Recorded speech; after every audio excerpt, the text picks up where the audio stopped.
اچھا حضرت، میں یہ جاننا چاہوں گا قبلہ مفتی صاحب کہ خودکشی کی ممانعت از روئے قرآن و حدیث، میں چاہتا ہوں ابتداً اگر قرآن و حدیث سے احکامات مل جائیں گے تو پھر بہت سے سوالات کے جوابات مل جاتے ہیں، کیا فرمائیے؟ جی بسم اللہ الرحمن الرحیم۔ خودکشی کا مطلب ہوتا ہے خود کو ہلاک کرنا، اور اللہ تعالیٰ نے واضح طور پہ فرمایا وَلَا تُلْقُوا بِأَيْدِيكُمْ إِلَى التَّهْلُكَةِ، اپنے آپ کو جان بوجھ کر اپنے ہاتھوں ہلاکت میں مبتلا نہ کرو۔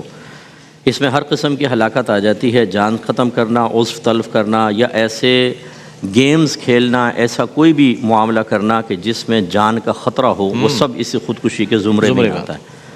اور اس میں ایک حدیث بخاری شریف کی نبی کریم صلی اللہ علیہ وسلم نے ارشاد فرمایا کہ جس نے اپنے آپ کو کسی پہاڑ سے گرا کر ہلاک کیا، اللہ تعالیٰ اس کو جہنم میں ڈالے گا اور اسے اسی طرح پہاڑ سے گرایا جاتا رہے گا، خالدن مخلدن فیہا ابدا۔ سرکار نے فرمایا وہ ہمیشہ ہمیشہ ہمیشہ اس میں گرایا جاتا رہے گا۔ دوسرا فرمایا جس نے اپنے آپ کو زہر پی کر ہلاک کیا تو وہ زہر اس کے ہاتھ میں ہوگا اور وہ اس کو پیتا رہے گا۔ تو جیسے دنیا میں اس کے اندر جا کے آنتیں کٹ گئیں، معدہ پھٹ گیا، سب کچھ بلڈ نکلا، یہ اس عذاب بار بار ہوتا رہے گا۔ تیسرا فرمایا جس نے اپنے آپ کو لوہے سے ہلاک کیا تو ایک لوہا اس کے ہاتھ میں ہوگا جس سے وہ اپنے پیٹ میں بار بار اس کو مارتا رہے گا اور اس طرح ہلاک ہوگا، پھر اللہ تعالیٰ اس کو ٹھیک کرے گا۔ اور ان سب کے آخر میں وہی فرمایا خالدن مخلدن فیہا ابدا۔ تو لہٰذا معلوم ہوا کہ جو بھی ایسا گناہ ہو کہ آخرت میں اس پر کوئی عذاب یا وعید بیان کر دی گئی ہو، وہ گناہ کبیرہ ہوتا ہے۔ تو فقہ حنفی کی روشنی میں یہ گناہ کبیرہ ہے اور بہت بڑا گناہ ہے۔ اپنے آپ کو دوسرے کو قتل کرنا بھی بہت بڑا گناہ ہے، لیکن خود اپنے آپ کو مارنا یہ بہت ہی بڑا گناہ ہے۔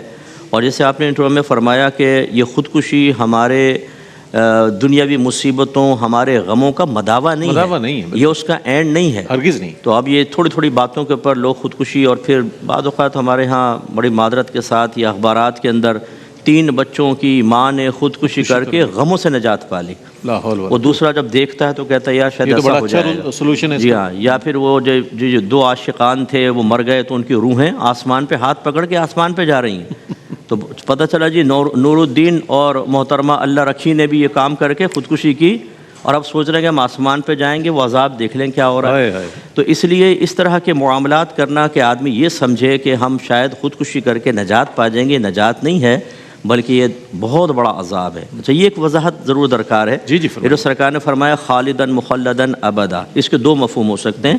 ایک مفہوم تو یہ ہے کہ جس نے خودکشی کو حلال سمجھ کر کیا، تو یہ الفاظ اپنے اصل معنی پر ہوں گے کہ پھر اسے، کیونکہ خودکشی گناہ ہے اور گناہ کبیرہ حلال سمجھ کر کیا جائے، جبکہ نص قطعی سے بھی اس کی ممانعت وغیرہ ثابت ہو تو پھر آدمی کافر ہو جاتا ہے، اور کافر ہوگا تو پھر ہمیشہ ہمیشہ جہنم میں ہوگا۔ اور یا پھر اگر وہ مسلمانی کی حالت میں مرا اور حرام سمجھ کے ہی خودکشی کی تو ان الفاظ کا مفہوم ہوگا بہت زیادہ طویل، یا ایک عرصہ طویلہ تک وہ جہنم کے عذاب میں رہے گا اور بھگتتا رہے گا۔ اب یہاں پر ہم سوچیں کہ ٹھیک ہے، واقعی ایسا ہے کہ بعض وقت ماحول بڑا تنگ ہو جاتا ہے، لیکن ہمیشہ ہمیں دیکھنا چاہیے، موازنہ کرنا چاہیے کہ جو یہاں کی تنگی اور تکلیف برداشت نہیں کر پاتا، صحیح حدیث کے مطابق آخرت کی تکلیف اور جہنم کا عذاب کیسے برداشت کر سکے گا؟ تو جب ہم اس بات پر غور کریں تو انشاءاللہ بہت بہتر رہے گا۔